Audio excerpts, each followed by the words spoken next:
What's going on, basketball fans? Welcome back to another episode of NBA Talk.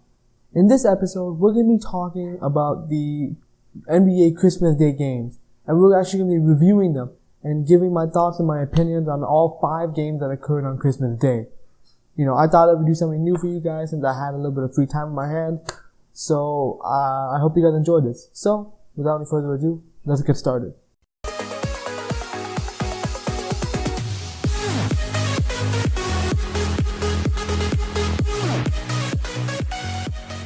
So starting off with the first game of Christmas Day. The first game of Christmas Day was the New York Knicks versus the Boston Celtics. And before I get into this game, let me first talk to you guys about the significance of the Christmas Day games in the NBA. These games are actually all for the fans. These are games that are scheduled and made by the NBA for the fans, so the fans can have a treat on Christmas Day. So it's sort of like a Christmas gift to the fans.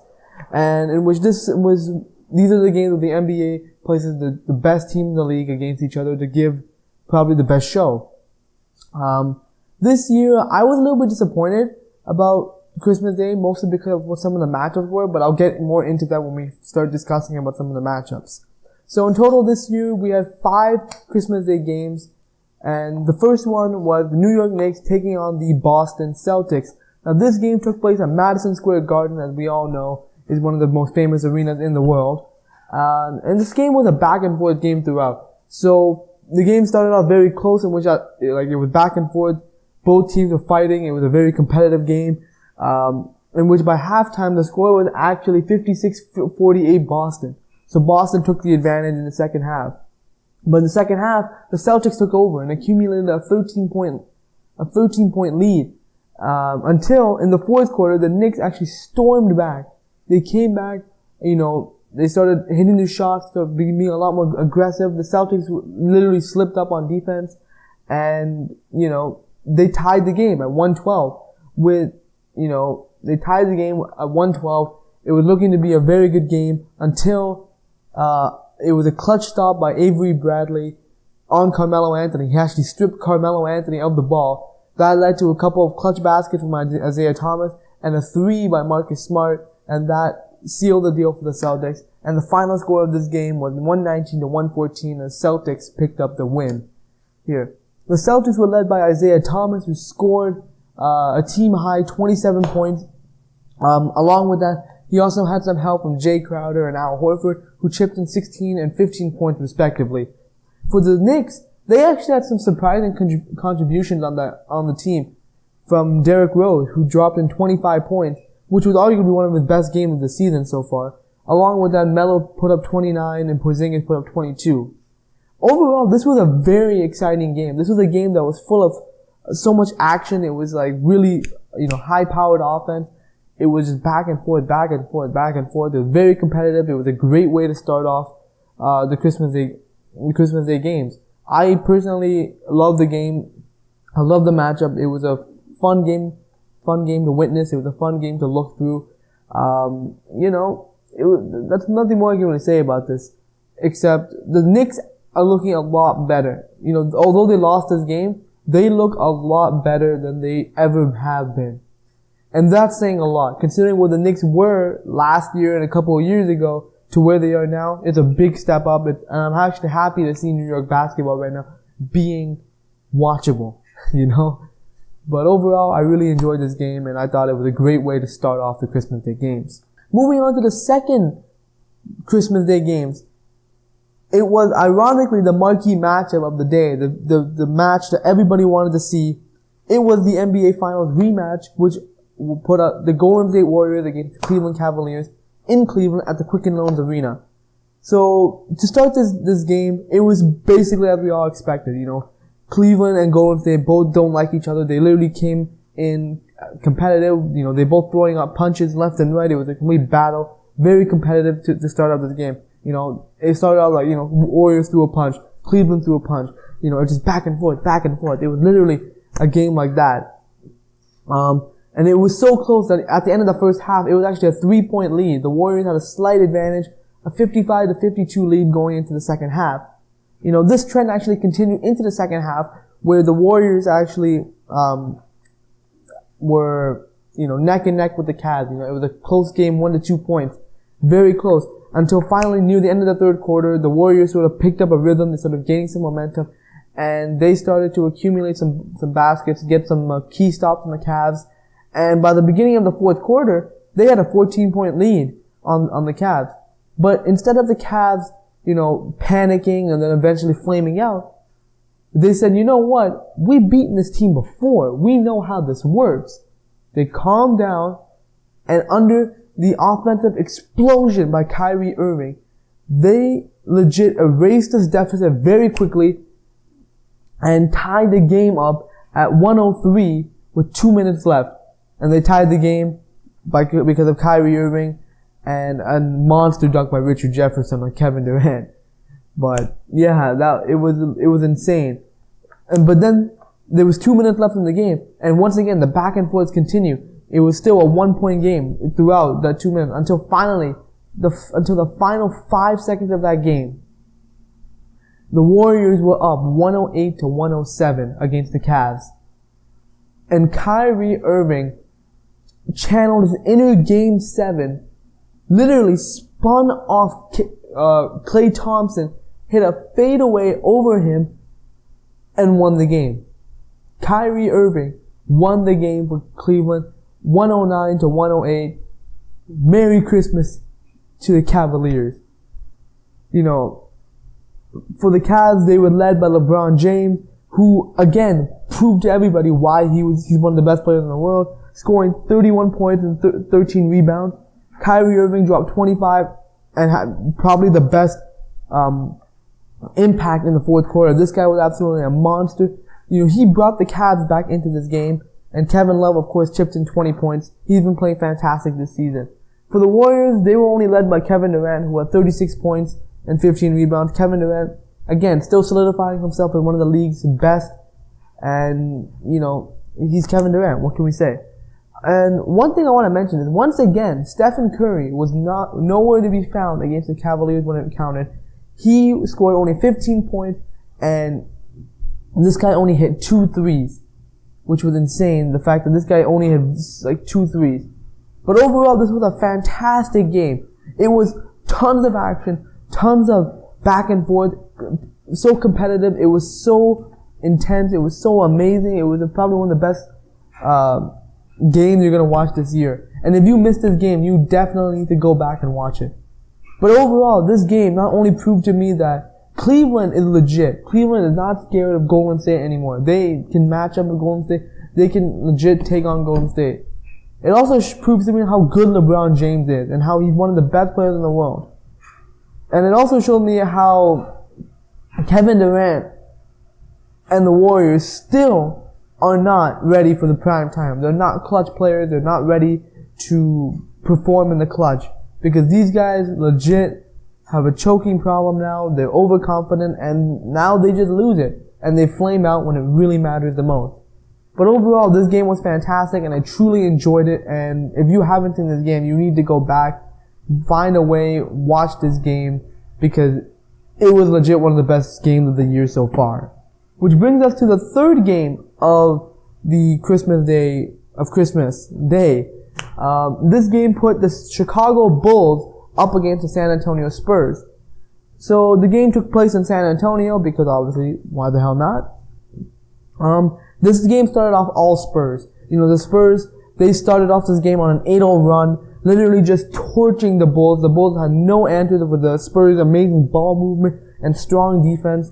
LaMarcus Aldridge was probably the main guy out of this. Because in the first quarter alone, this guy dropped 20 points on 11 of 11 shooting. This guy was a legit monster. He was hitting every one of his shots, just burning the Bulls every time he got him. That was during the first half. But, later on, in the second half, the Bulls were able to sort of pick themselves up and sort of to make a comeback under Dwayne Wade's leadership. They were able to pull together. They tied the game up at 67 with 5 minutes left in the third quarter. But again, everything was going great for the Bulls until the Spurs rekindled who they were and just started pummeling the Bulls, retrieved a 12-point lead, and the Bulls had no answers. legit, they had zero answers, and the Spurs took home the victory. The final score for this game was 112-100, with the Spurs coming out with the victory. For the Spurs, their leader for this game was LaMarcus Aldridge, who finished with 33 points. And he was just an overall beast. He dominated the Bulls on the glass, in the paint, just an overall monster. The Bulls couldn't handle him. And Kawhi Leonard dropped in 25 points. For the Bulls, Dwayne Wade, despite his efforts, was not able to will the Bulls to a victory, and was only able to score 24 points in this loss. Overall, this was a pretty lackluster game in my opinion. I really did not enjoy this game.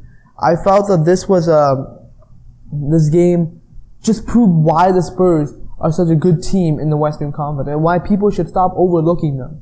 You know, people just say, oh, the Warriors are going to end up in the NBA Finals. Well, not really, not necessarily.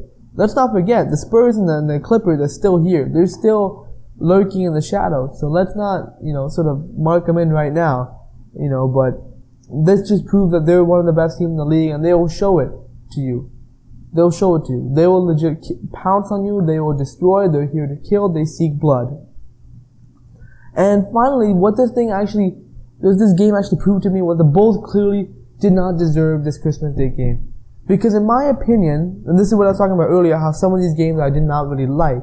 Because sometimes this Christmas Day honor, the honor of a Christmas Day game was to treat the fans to the best basketball. To have the best team go up against each other. And the Bulls aren't that. I felt that the Bulls don't deserve this honor because they're not one of the best teams in the league. They haven't shown it. They haven't been consistent.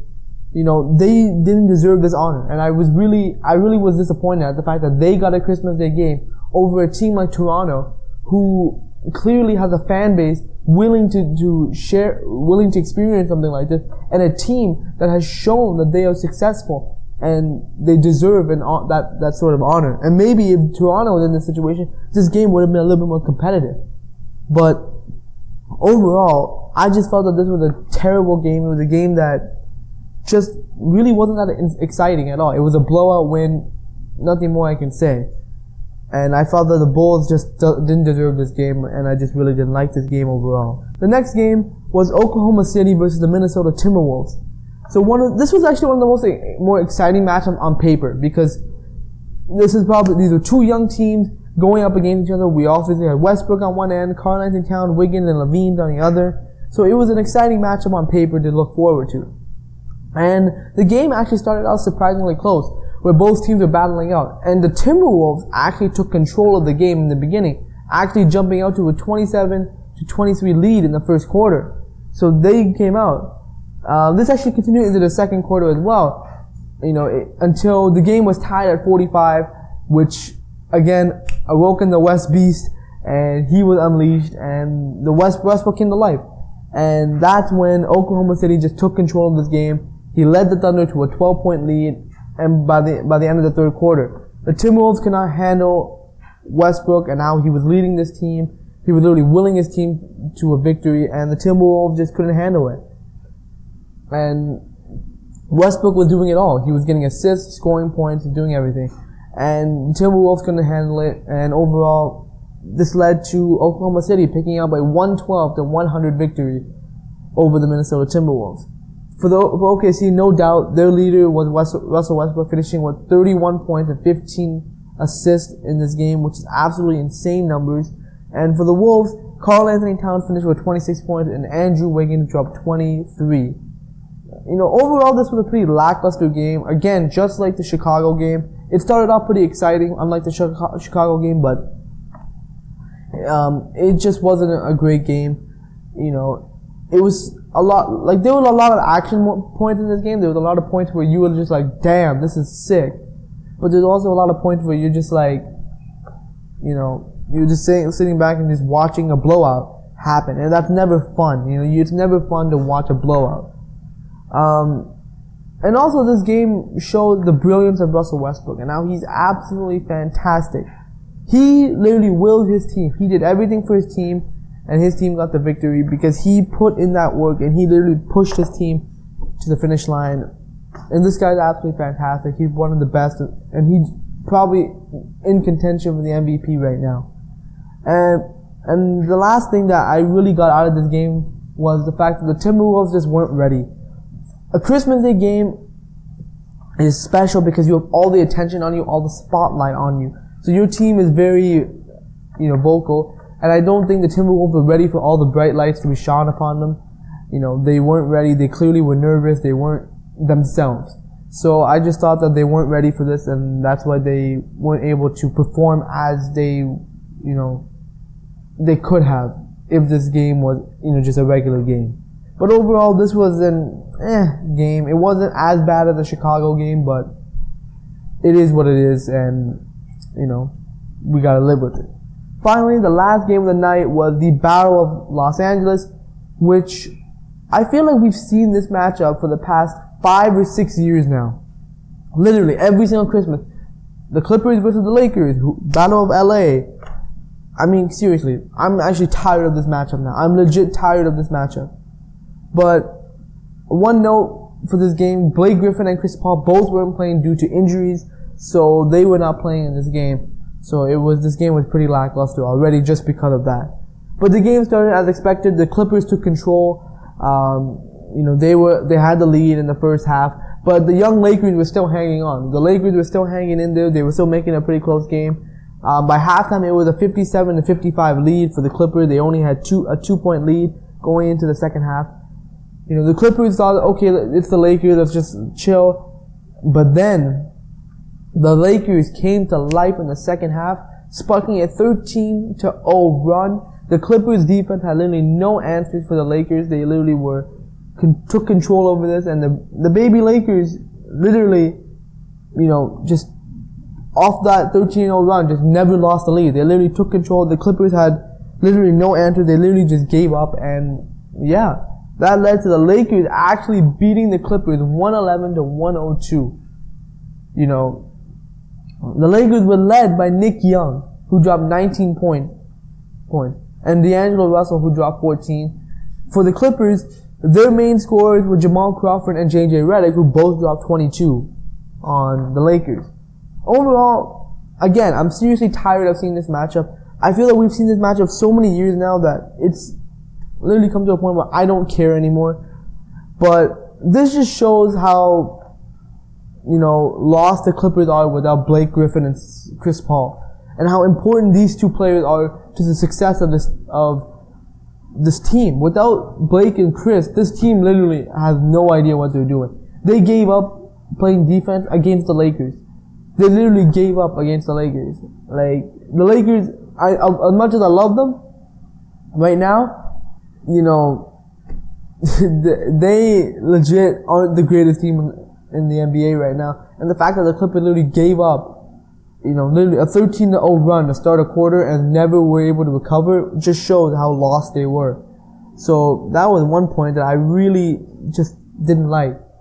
But also, this just showed me how bright the future is of the Lakers, and how, sure, this team may be going through some tough times right now, but eventually this team is going to get better, and when this team does, this team will literally be the best thing in basketball, and people will have to watch out for the Los Angeles Lakers, because they're here and they are looking good.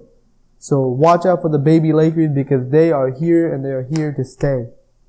But overall, this game was more of a surprise rather than anything exciting, because the Lakers were able to beat the Clippers. I mean, yeah.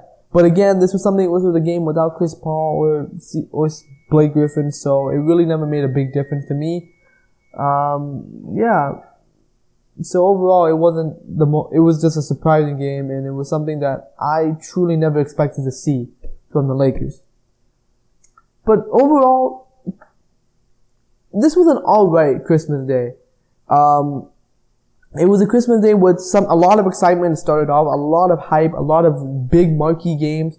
But then it just got sort of lackluster after that. It sort of just became like, okay, some of these teams just don't deserve this honor. Some teams just weren't ready for this, and others just didn't perform.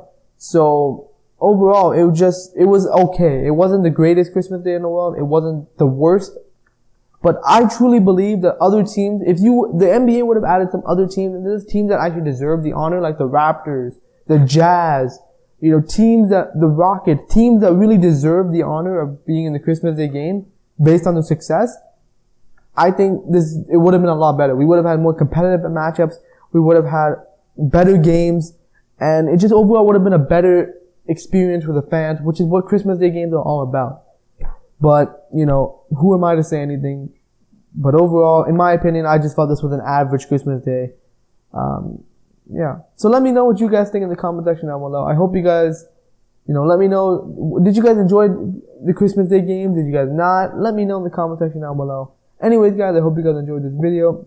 Leave this video a like if you enjoyed it. Subscribe to the channel for more content like this. We also do a weekly podcast on this channel as well. So stay tuned. We do weekly news podcasts, rumors. We talk about the NBA. So if you guys enjoyed that stuff, definitely check that out.